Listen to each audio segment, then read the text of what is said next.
And if you want to fire anyone, then Ken Holland should probably go before Jay Woodcroft at the end of the day. Like Holland's the one who didn't fill in these gaps that were clearly there over the summer and what have now bled into this season too. Like there's been numerous times where we spoke about the depth of this team isn't good enough, the goaltending isn't good enough, and it's the same issues again haunting this team.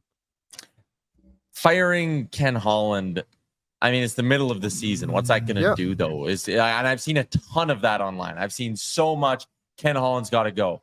There's not a magical trade out there for this Edmonton Oilers team. No one's sitting there and going to throw a brand new GM just because you fired Ken Holland. No one's going to go, here's a little light vest. Here's a top 4 D-man for Cody Ceci and a pick. No one's doing that.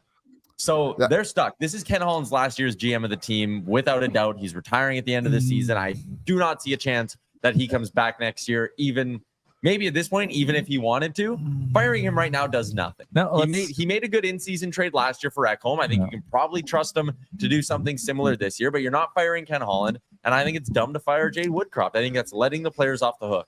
Well, but the thing is, the players can't go anywhere, right? So we're stuck with the players we have. Roster players construction we have should be good enough, Jay. But they're not.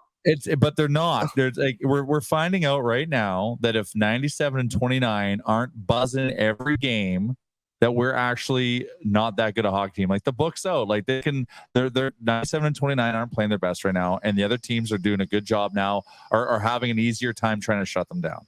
It goes back down to roster construction. When we were driving in from the airport this morning, we were talking about the Holland thing. I'm like, well, it's the last year's deal. You can't do it. But that might almost make it easier to let him go because it's the last year of his deal.